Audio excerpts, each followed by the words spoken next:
That is a welcoming sign to Pripyat. So what is written here is Pripyat in Russian language, and the numbers 1970. That is the year of foundation of Pripyat, the year when they started to build the nuclear power plant of Chernobyl. At the same year, they started to build from nothing a city, like a satellite town for the employees of the nuclear power plant. So everybody knows that story, the Chernobyl. But only the nuclear power plant was named after the city of Chernobyl, because that is the only city here that was the capital of the local region when they started building the nuclear power plant. And especially for the nuclear power plant workers, for these people, they built the city of Pripyat.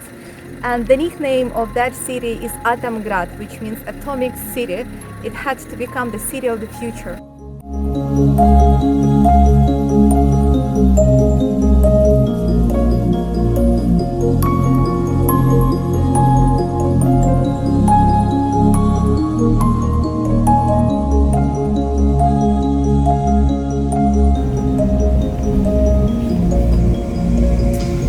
This is what nature makes in just 34 years past, and look what nature has done to this. Nature takes it back.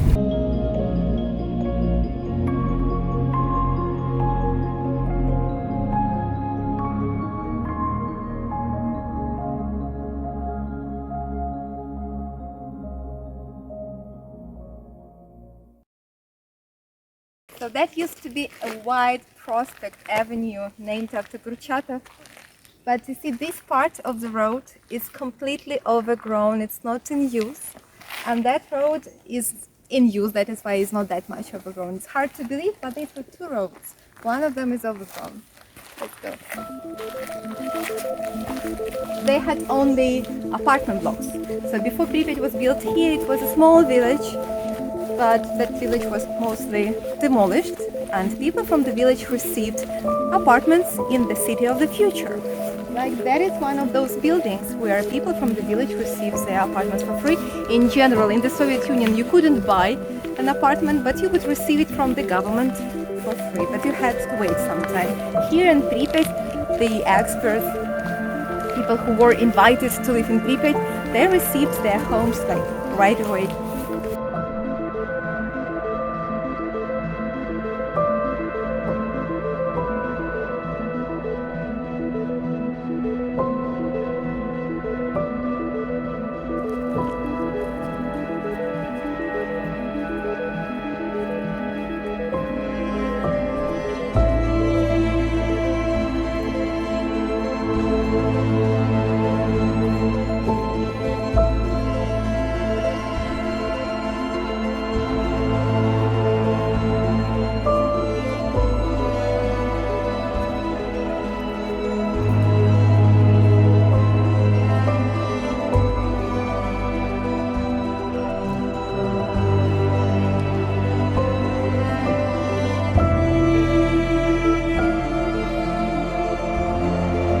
That is the school number 1 in the district number 1. In Pripyat there were 5 schools.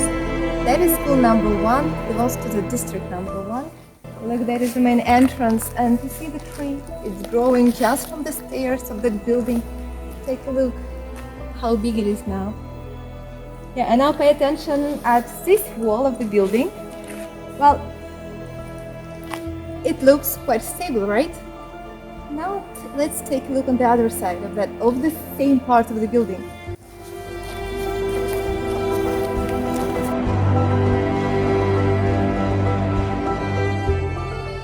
So the other side of the school collapsed.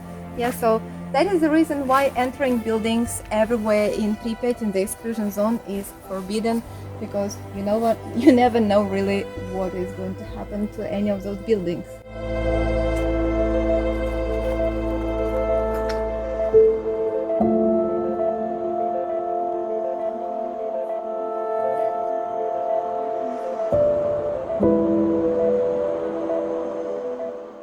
Here you can see these wild roses growing. In spring, lilacs are in blossom. Pripyat is in blossom all the time. Only in winter, nothing is in blossom.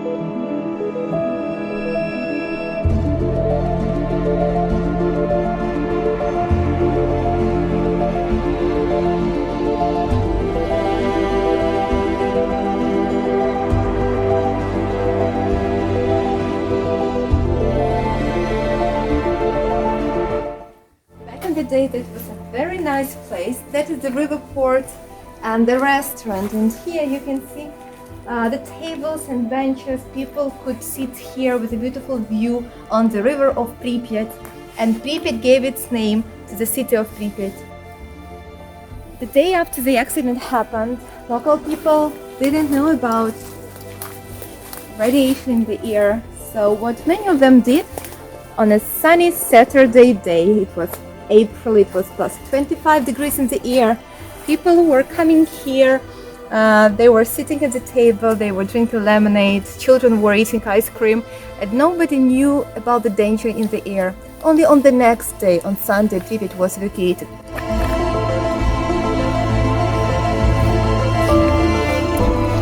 Well, that is one of the most beautiful places in Pripyat. It's absolutely fabulous. Look at that nature.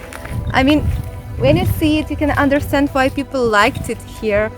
So that was a very popular place for local people to come and to enjoy the fresh air. You remember there were no air conditioners back in the day. There are some ducks on the river now.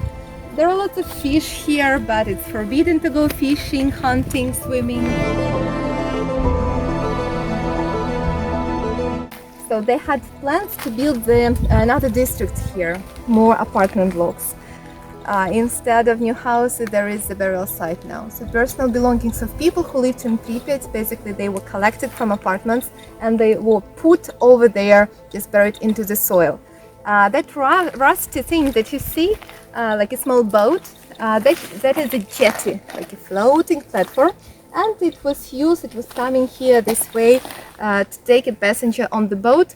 And the boat connected, now you could take a boat and get to the capital of Ukraine just in 2 hours, and you are in Kyiv. Pripyat, the role model city of the Soviet Union, as well was connected with Moscow by the railway road. They had, very ambitious plans about Pripyat. The nuclear power plant of Chornobyl had to become the biggest in the world, and even when it worked already, even before the number 5 and 6 reactor was built, Chornobyl nuclear power plant was one of the biggest in the world.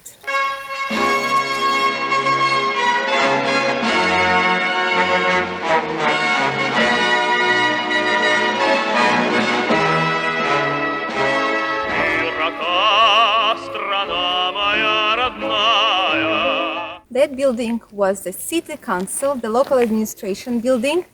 After the accident, it became the headquarters of liquidation. So people who found themselves in the middle of the storm, who had to make some decisions what to do with all that contamination here. So this is the place where they were taking this decision. And if you've been watching HBO miniseries, you remember academician Legasov, who was the head of that special commission. So that is the place where he worked and where they all stayed. Nearby, that is the Hotel Polisia. In the HBO miniseries, Legasov is drinking some vodka in this building.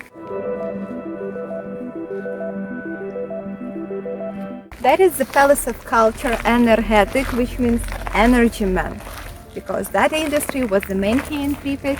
Inside there was a big concert hall, a library, a disco club, sports activities. So it was, the main place for the community to come together. Let's come closer. As well, that was the place where people were getting married. And after the accident, that Saturday, on 26th of April, there were a couple of marriages that took place here.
The most famous place of Chernobyl exclusion zone.